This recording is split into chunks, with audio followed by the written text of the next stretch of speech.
지난 시간에 저희는 이제 야고보서의 어쩌면 서론적인 말씀을 제가 드렸어요. 야고보서는 우리가 구원받은 이후에 어떻게 살아야 하는가, 구원받은 자의 삶의 모습에 대한 직접적인 가르침을 주는 성경이라는 말씀을 제가 드렸고, 그리고 또 이 야고보서의 시대적인 배경도 지난 시간에 제가 말씀을 자세히 드렸습니다.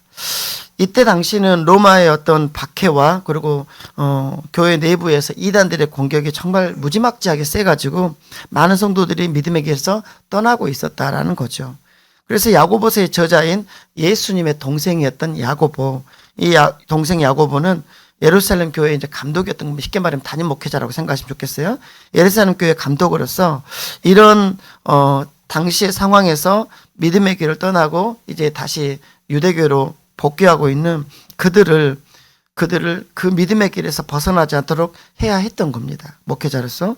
그래서 야고보는 이 야고보서에서 복잡한 어떤 교리를 논하지는 않고 당장의 실질적인 지침이 되고 힘이 되는 말씀을 전하고 있는 성경이 야고보서다라고 제가 설명을 드렸습니다. 야고보는 이제 그래서 생각해 보니까 신앙생활을 하면서 가장 중요한 요소가 아마 시험의 문제다. 시험. 이걸 깨닫고 편지를 시작하면서부터 가장 먼저 믿음의 시련을 이기라라고 격려하고 있는 겁니다. 이게 오늘 본문에 이제 오늘 설교의 제목으로 제가 잡은 거고요. 믿음의 시련을 이기라는 거죠. 그래서 저는 우리 성도들이 이 믿음의 시련을 이기기 위해서 우리에게 필요한 게 무엇인가라는 걸 여러분과 짧게 나누려고 하는 겁니다. 믿음의 시련을 이기기 위해서 필요한 것. 지난주에 하나의 이야기를 하고 정리를 아직 못했는데 첫 번째는 뭐였냐면 믿음의 시련을 이기기 위해서 우리에게 필요한 것은 이 믿음의 시련을 온전히 기쁘게 여기라라는 이야기였어요. 2절을 보니까 이렇게 말씀하고 있죠. 내 형제들아 너희가 여러 가지 시험을 당하거든 온전히 기쁘게 여기라. 예. 야고보는 분명히 말합니다. 시험을 네가 당하거든, 시험을 만나거든 어떻게 하라? 온전히 기쁘게 여겨라. 이 여기라는 말씀은 시험을 만났을 때의 자세를 말하는 겁니다. 우리가 시험을 만났을 때 내가 시험거리가 내게 닥쳐왔을 때 내 자세가 어때야 되는가부터 말하고 있는 거예요. 그게 뭐라고요? 예, 온전히 기쁘게 여기라는 겁니다. 즉 뭐예요? 왜 나에게 이런 일이 닥쳤는가라고 불평하고 원망하고 당황하지 말고 시험 당하는 것을 당연하게 여기고 기쁘게 여기라는 거예요. 즉 뭡니까? 시험을 당연한 것으로, 그래 시험이라는 건 있는 거야, 하나님의 시험은 있는 거야 라고 당연하게 어떻게 해요? 받아들이라는 의미예요. 왜? 라고 무시하고 거절하고 불평하고 당황하고 왜 내게 이런 일이 일어났지? 라는 게 아니라 일어날 수 있지 라는 겁니다. 당연하게 받아들이는 거예요. 그럼 어떻게 하겠다? 시험을 통과할 수 있겠다라는 겁니다. 여러분, 우리 아이들이나 어른들이나 시험거리가 없는 인생은 없어요.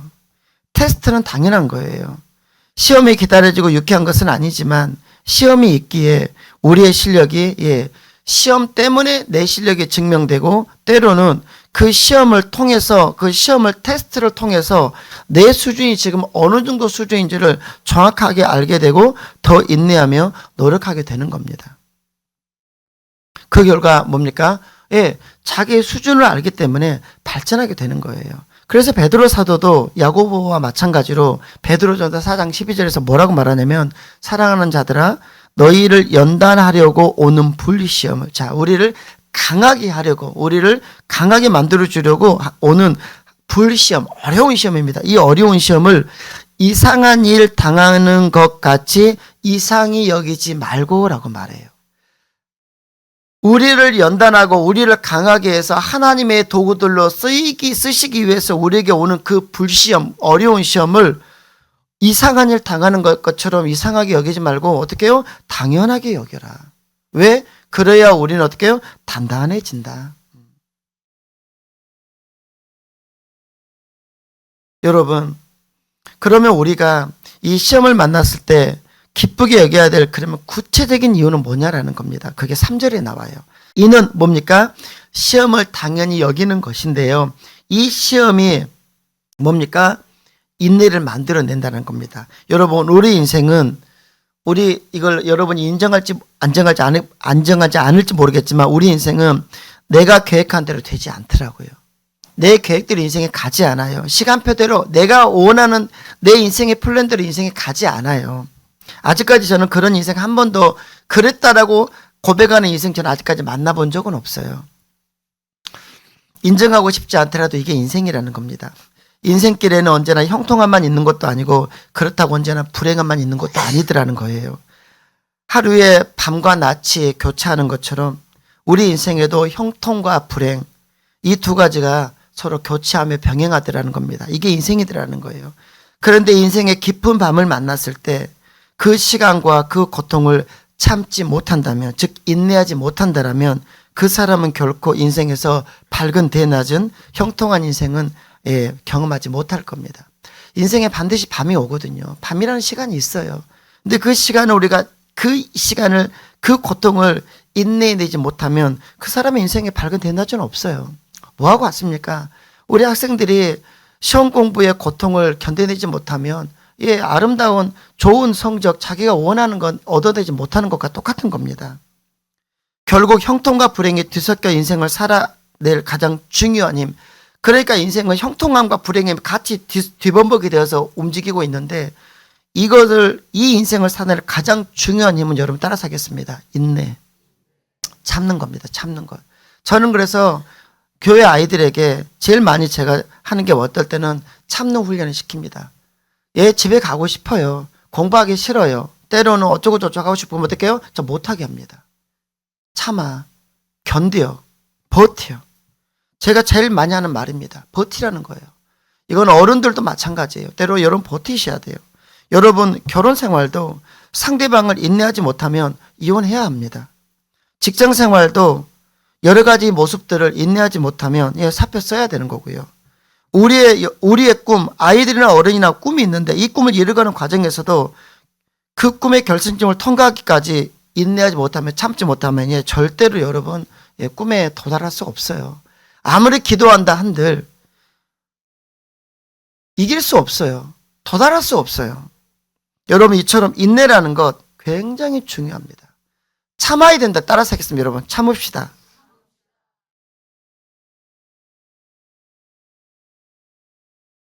참는 거예요. 참는 거예요.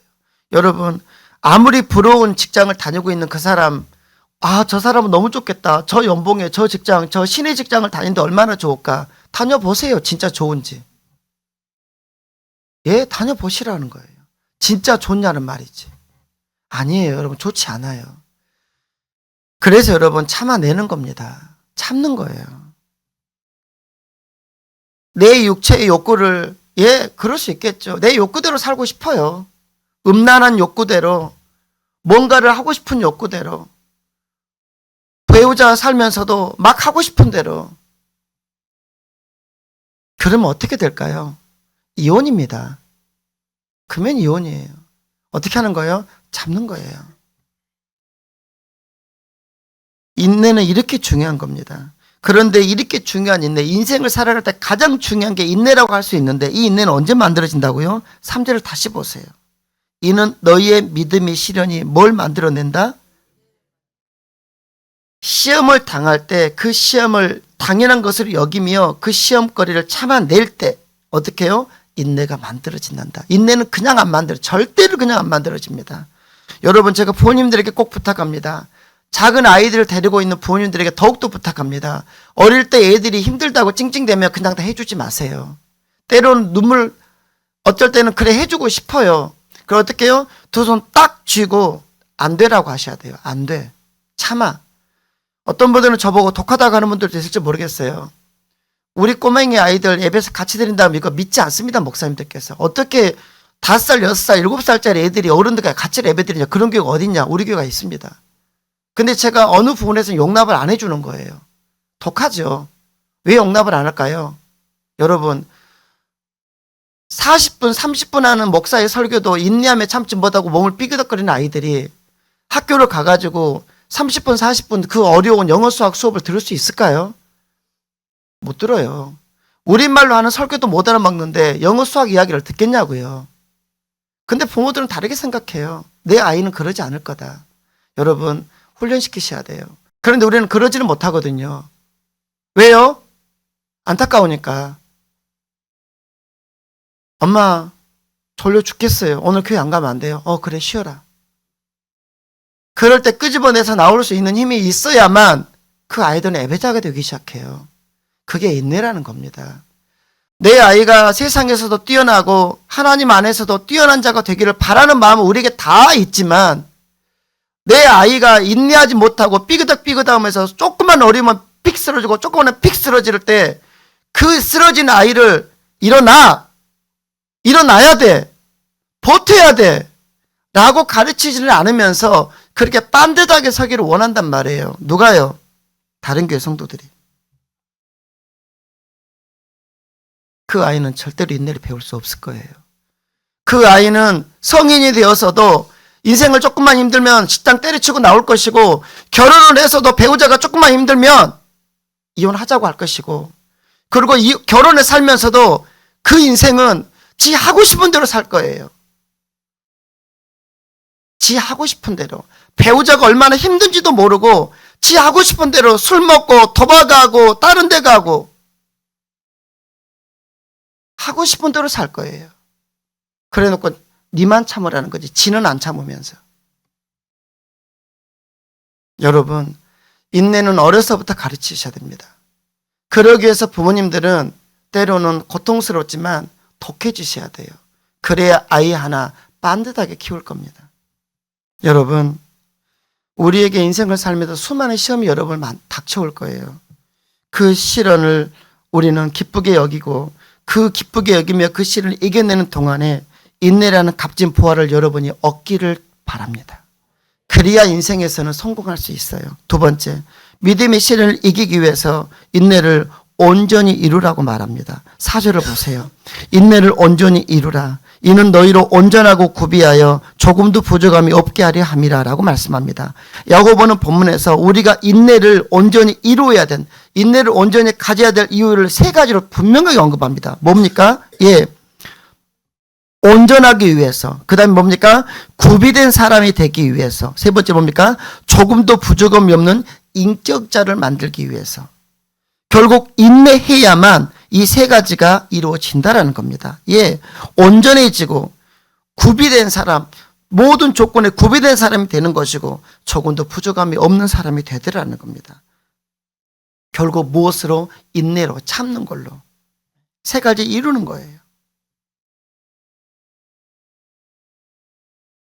바울은 성령의 9가지 열매를 언급합니다. 바울은 성령님이 주시는 몇 개 하는 9가지 열매가 있는데 그 중에서 인내를 말해요. 인내가 성령이 맺게 하시는 9가지 열매 중에 한 가지입니다. 하루는 새 한 마리가 하나님께 물어요. 하나님, 왜 무거운 날개를 2개씩이나 내 양옆에 달아놨습니까? 날개가 얼마나 무겁겠어요. 그래서 하나님께서 대답하셨습니다. 네가 날 수 있는 것은 그 무거운 날개 때문이란다. 우리는 하늘을 날기는 원하지만 무거운 날개, 무거운 짐은 갖고 살고 싶지는 않아요. 예, 하늘만 그냥 날고 싶은 거예요. 훨훨 자유롭게. 그런데요, 평상시에 그 무거운 날개를 갖고 다니고 싶지는 않다 그 말이에요. 모세도 엘리야도 자기에게 주어진 짐이 너무 무거워서 하나님 앞에 직접적으로 이렇게 호소했습니다. 이제 죽여주십시오. 모세라는 위대한 지도자도 엘리야라는 위대한 지도자도 뭡니까? 날 좀 죽여주십시오. 하나님 너무 힘들어요. 라고 말해요. 그들은 그 짐 때문에 자신들이 존재하고 있다는 것을 몰랐던 거예요. 자기에게 지어진 모세는 그 이스라엘 백성들을 이끌어야 될 그 짐을 지고 있었거든요. 그 짐이 너무 무거운 거예요. 그래서 하나님이 그냥 나 좀 죽여주십시오. 이제 그만 좀 합시다. 라고 하고 있는 거예요. 그런데 모세가 모세였던 것은 그 인생의 짐 때문이었습니다. 여러분 인생의 짐 벗으려고 하지 마시고 그 짐을 지고 할 수 있는 힘을 달라고 기도하십시오. 하나님, 이 짐 좀 벗겨주세요. 나 이거 싫어요. 왜 나만 이렇게 살아야 돼요? 그게 아니라 하나님, 내가 그 짐을 지고 이길 수 있는 힘을 주십시오. 사람은 10,000번 이상 넘어진 후에 걸음마를 배운답니다. 10,000번 이상 넘어져야 된대요. 바람이 있어야 연이 날 수 있고 강렬한 햇빛이 있어야 곡식이 말라요. 높은 파도가 있어야 서핑을 할 수가 있습니다. 영웅도 평상시에는 나오지 않고 위기에서 나오죠. 다윗이 영웅으로 떠오른 것은 골리앗 때문이었어요. 골리앗이라는 무서운 시험거리가 없었다면 다윗은 한낱 먹동이었을 거예요. 또한 다윗은 13년 동안 사울의 핍박이라는 시련을 만났어요. 그 시련을 인내한 다윗이 비로소 무엇으로 됩니까? 성군, 위대한 왕이 되는 겁니다. 여러분, 모든 것을 은혜로 해석하면 길이 열려요. 삶이 조금은 여유로워집니다. 왜 나만 이렇게 살고 있나라고 생각하면 인생이 너무 숨막히게 힘든데, 그거를 은혜로 해석하면 하나님이 이것을 내게 주심으로 내게 무엇을 원하신가라고 하나님의 방법을 한번 그걸 해석해 보면 길이 열리고 삶이 조금은 숨통이 트이는 거예요. 우리 인생길에도 반드시 하나님께서 허락하신 연단 시험이 있습니다. 올해도 있을 거예요. 크게 쓰신 사람일수록 그 시험도 여러분 혹독함을 아셔야 돼요. 저 야구 좋아하는데요, 프로 선수와 사회인 야구단의 훈련은 같지 않죠. 프로 선수들의 훈련, 프로야구 선수들의 훈련량과 사회인 직장에서 동호인들끼리 하는 훈련량이 같겠습니까? 택도 없는 이야기죠. 근데 우리는 뭘 착각하는 거예요? 프로야구 선수 좀 잘하고 싶지만 그 훈련 안 받고 싶다라는 거죠. 여러분, 그렇지 않아요. 둘 중에 하나는 포기하셔야 돼요. 그냥 프로 선수가 되든지 그냥 동네 야구 선수가 되든지 훈련의 양이 달라요. 그러므로 우리가 하나님의 시험을 만날 때 그걸 기쁘게 여기고 받아들이면 그 기쁘게 여기고 받아들이는 그 시련이 우리에게 인내를 만들어주고 그 인내를 온전히 이루어 끝까지 참아내면 온전하고 구비하여 조금도 부족함이 없는 인격자로, 하나님이 쓰신 많은 실력자로 여러분 만들어지게 되는 겁니다. 사람은 그냥 절대 안 만들어져요. 애나 어른이나 여러분, 인내하지 못하면 인생에서 얻을 건 없어요. 저는 절대로 그렇게 말합니다. 어쩌다 우연히 됐다? 그런 건 없어요, 여러분. 저는 절대 그렇게 믿는다라면 그거는 미신이고 우상입니다. 내가 기도만 하니까 되더라? 아니요, 그런 거 없어요. 기도하고 나서 어떻게 해요? 저 문을 열고 나가면 6일 동안의 삶의 현장에서 죽을 만큼 살으셔야 됩니다. 최선을 다해 사셔야 돼요. 열심히 공부하고 직장에서 최선을 다해서 일을 하고 그리고 다시 돌아오는 겁니다. 그리고 하나님께 기도하는 겁니다. 하나님, 제 최선은 여기까지니 그 위에 하나님의 권능의 손을 얹어 주십시오. 그게 맞는 이야기예요. 빈둥빈둥 놀면서 맨날 핸드폰이라 쳐다보고 밤 새벽 1시, 2시까지 게임이나 하고 있으면서 하나님, 내 인생 화려한 인생 되게 해달라고 기도하면 하나님께서 제발 핸드폰 좀 꺼라.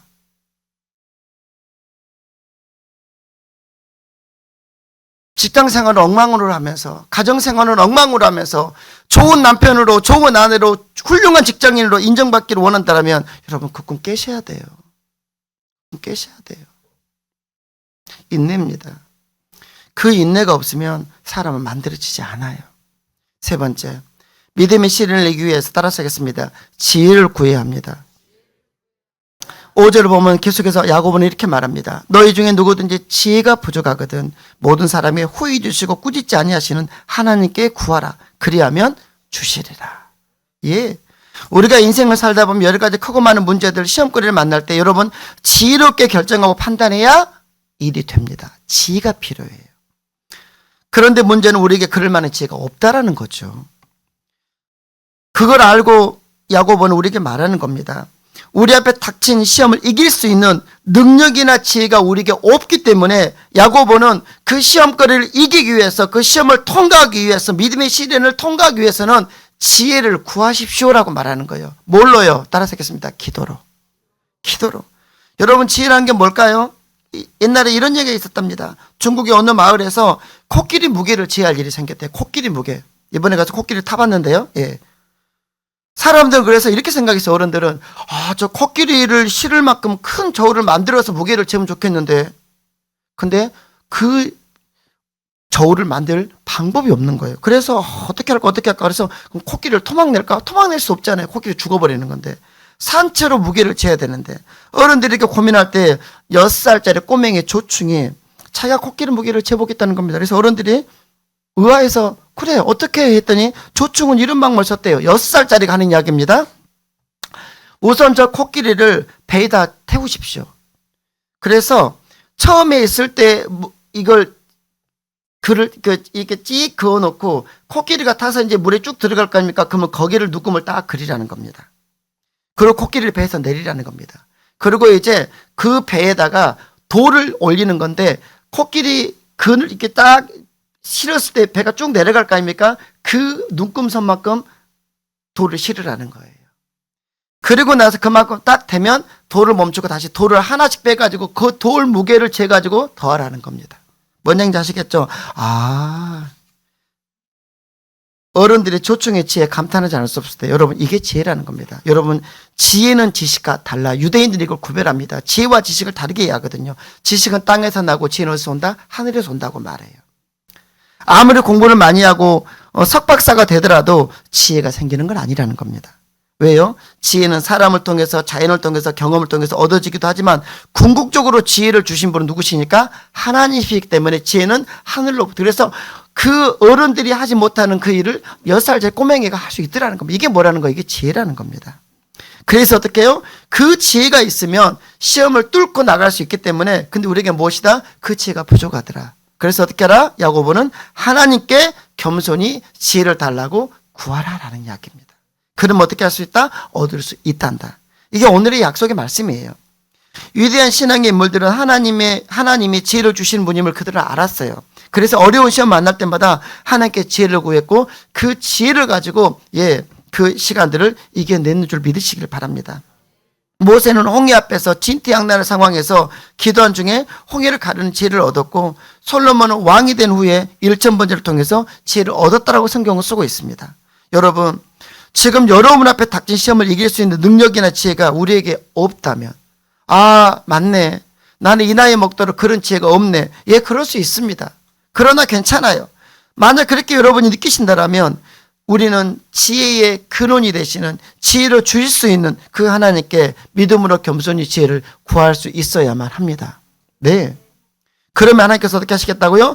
그렇게 기도하며 지혜를 구하는 자에게는 반드시 지혜를 주시겠다고 오늘 성경은 약속하고 계십니다. 그런데 기도하고 지혜를 구하는데도 하나님으로부터 받지 못하는 일이 있다고 6절부터 이야기합니다. 6절로 8절을 제가 읽어드려 볼게요. 6절입니다.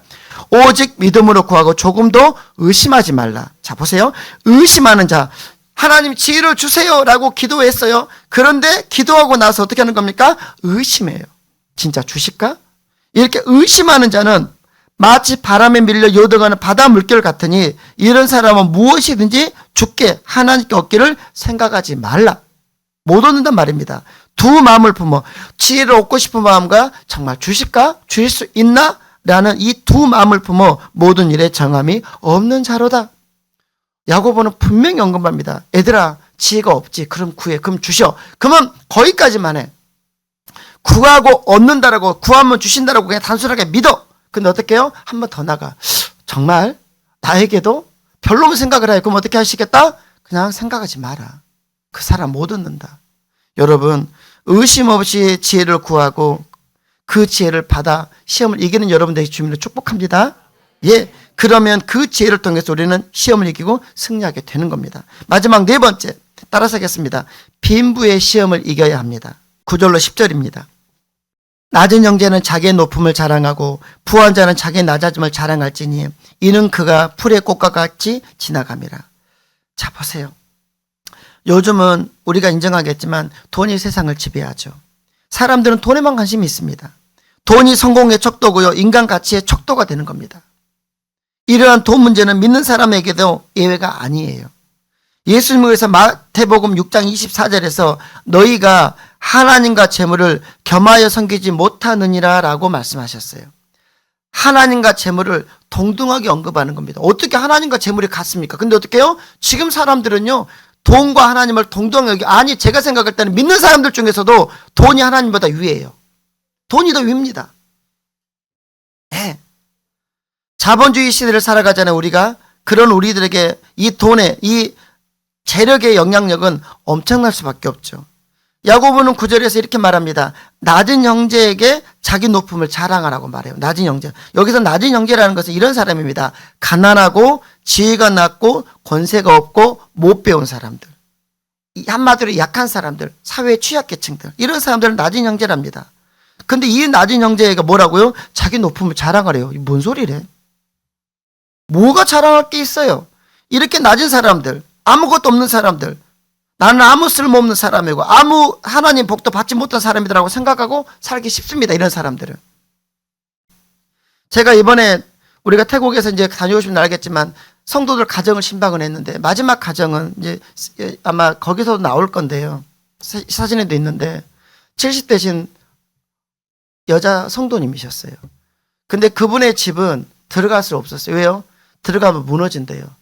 거기는 대나무로 이렇게 그 방이 있어가지고 다른 사람들은 그나마 대나무를 짱짱한데 이분은요 대나무가 흘렁흘렁해갖고 이만한 작은 정말 체구도 너무 작더라고. 빼짝 마른 여자분이신데 나이가 70대셨대 물어보니까. 그런데 다른 데는 우리가 들어가서 기도를 했지만 그곳은 들어갈 수 없었어요. 왜요? 오지 말에 무너진대요. 그런 곳에 자식들도 버려서 혼자 살고 계셨어요. 근데 이야기를 들어보니까 그렇게 하나님의 교회를 열심으로 나오시고 하나님이 좋은 거예요. 그분을 손을 얹고 제가 다른 분들은 그냥 기도했는데 그분은 제가 나도 모르게 머리에 손이 올라지더라고요. 그래서 안수를 하고 기도해야 되는데 순간 내 안에 감동이 하나가 푹 들어왔어요. 그게 뭐였냐면 그 여인을 하나님 붙잡고 계시더라고. 손을 얹는 순간 내가 느꼈어요. 아, 이 여인은 하나님 잡고 계시는구나. 정말 가난하고 볼품없는 그냥 그런 분이었어요. 사람 2명, 3명도 들어오지 못할 만큼 그런 집에 살고 있는 분이었어요. 그래서 그분 집은 들어가 보지를 못했어. 마음에서 울컥해서 제가 이제 같이 바닥에 앉아서 그분을 안고 손을 놓고 기도하는 순간 하나님께 내가 감동을 주시는 게 뭐냐면 내가 이 딸을 붙잡고 있다. 내 딸이다라는 거예요. 내 딸이다. 낮은 형제입니다. 그 사람이 낮은 형제예요. 아무것도 없어요. 가난해요. 자식들도 버림받았어요. 그 말에서 제일 가난한 여인이랍니다. 아무 쓸모없는 사람처럼 보여요. 하나님 복도 못 받은 사람이라 생각할 수 있어요. 그런데 야고보는 자랑을 합니다. 뭘 자랑할 수 있을까요? 죄 용서받은 것. 여기서는 그렇게 살지만 천국에서 하나님 품에 함께 살 것을 자랑을 하는 거예요. 장차 천국에 받을 상이 있으면 자랑을 하는 거예요. 선교사님이 그 이야기를 하시더라고요. 이분이 이렇게 가난한데 교회에 참 열심히 왔다 갔다 하시면서 교회를 잘 섬긴다라고. 섬길 게 뭐가 있겠어요, 그 여인이. 뭔 돈이 있고, 뭔 힘이 있다고. 그런데 아니라는 거지. 여러분, 우리는 착각할 때가 있어요. 착각할 때가 있어요. 반면에 야고보는 10절에서 말합니다. 부한 자에게 자기의 낮아짐을 자랑하래요. 교만하지 말라는 겁니다. 우리 성도들은 많이 배울수록, 은혜를 받을수록, 물질의 복을 많이 받을수록 더욱 겸손해져야 되고 믿음이 깊어져야 돼요. 교인 중에서 유력한 사람들 앞에서 성도들 앞에서 더 겸손해지면 그 사람을 인해서 교회는 더욱더 부흥되어지고 은혜가 넘치게 되는 겁니다. 유력한 사람이, 힘 있는 사람이, 돈 있는 사람이, 잘 배운 사람이 목에 힘을 주고 주장하는 자세를 취하면 그 본인과 교회가 함께 시험에 빠지게 되는 것이고요. 여러분 잘 들어주세요. 돈 때문에 교만한 것도 문제지만 가난 때문에 비굴해지는 것도 문제입니다. 둘 다 문제예요. 교만한 것도 문제지만 비굴해지는 것도 문제라는 거예요. 교만이나 비굴은 모두 하나님을 신뢰하지 않는 행동입니다. 내 상황이 어떠하든 내가 부하든 내가 없든 있든 없든 간에 상관없이 나는 하나님의 자녀다. 동등한 입장에서 하나님의 자녀로 하나님의 사람으로 그냥 살아가는 겁니다. 우리는. 마음을 감추며 살지만 대부분의 사람들은 가난함의 열등감과 비굴함을 갖고요. 좀 있으면 교만한 자세를 취하는 것 같아요. 그래서 야고보는 말하는 겁니다. 이 돈에 대한 바른 태도, 빈부에 대한 바른 가치관이 있어야만 우리는 어떻게 해요? 시험을 통과할 수 있단다. 야고보는 11절에서 돈이 얼마나 허무한지를 다시 말해요. 11절입니다. 해가 돋고 뜨거운 바람이 불어 풀을 말리면 꽃이 떨어져 그 모양의 아름다움은 없어지나니 부한 자도 그 행하는 일에 이와 같이 쇠잔하리라. 돈이 있으면 영원히 망하지 않을 것 같지만 망할 수 있다라는 겁니다. 중동 지역은 우기와 건기가 분명하대요. 비가 올 때는 갑자기 쏟아지면서 메마른 땅에서 풀이 싹 쏟아오른답니다. 그런데 소나기가 지나고 나면 언제 비가 왔느냐 하는 것처럼 바람이 불어오면 새싹들이 한꺼번에 싹 말라버린대요. 갑자기 풀이 났다가 갑자기 그 풀이 말라버리는 겁니다. 부가 이와 같더라라는 겁니다. 잠깐 있다가 사라지는 풀과 같더라는 거예요. 이 세상의 부유함은 여러분 일시적이에요. 옛날 사람들이 그런 말을 하죠. 화무 11홍이라고. 권불 10년이라고. 무슨 말입니까? 꽃이 아름다운데 열흘을 가지 못하고 권력도 10년을 가지 못한단 말입니다. 딱 맞는 말이에요. 여러분 그래요. 부와 권세는 아무리 좋아 보여도 영원하지 못합니다. 우리는 역사에서 이걸 우리가 보고 있고 이미 보았습니다. 그래서 야고보는 물질 때문에 흔들리지 말라는 겁니다. 물질 때문에 흔들리지 말라. 부와 가난이 문제되지 않는 사람들, 부에도 가난에도 아무런 문제 없는 사람들, 그리스도인입니다. 문제가 없다는 말은 불편하지 않다는 말은 아닙니다. 이 빈부의 문제 때문에 우리의 신앙이 흔들리지 않는다는 이야기를 제가 하고 있는 거예요. 부유하다고 교만하지 않고 가난하다고 좌절하지 않는 사람, 세상 사람들이 이렇게 되거든요. 안 믿는 사람들 이렇게 됩니다. 부유하면 교만하고 많이 가지면 떵떵거리고 없으면 가난하고 비굴해지는 것이 세상 사람들이지만 우리는 그러지 않을 수 있는 사람들 바로 누굽니까? 그리스도인이더라. 그리스도인이더라. 여러분 말씀 마치려고 합니다. 많이 들어보셨겠지만 로키산맥 해발 3,000m 높이에 수목 한계선이 있답니다. 이 지대의 나무들은 매서운 바람으로 인해서 곱게 자라지 못하고 무릎 꿇고 있는 것이 이렇게 구부러져 있대요. 수목 한계선 높은 지역이니까. 나무들이 그냥 그렇게 초라한 모습으로 이렇게 구부러진 모습으로 생존하고 있는 겁니다. 얼마나 초라하겠어요. 그런데 놀라운 건 뭐냐면 그 초라한 나무들, 구부러진 나무들이 세계적으로 공명이 가장 잘 되는 명품 바이올린을 만드는 제목들로 쓰이는 나무랍니다. 그 나무가 바로 선율이 가장 아름다운 공명을 내는 바이올린이 이렇게 뭡니까? 이렇듯 매서운 바람을 이긴 나무, 고통스러운 환경에서 쓰러지지 않고 버티며 어찌됐든 꽉 버티고 자란 나무들, 이 나무들이 이 아름다운 공명을 내는 바이올린의 재료가 되더라. 저는 우리 애원의 가족들이 이런 자들이 되었으면 좋겠어요.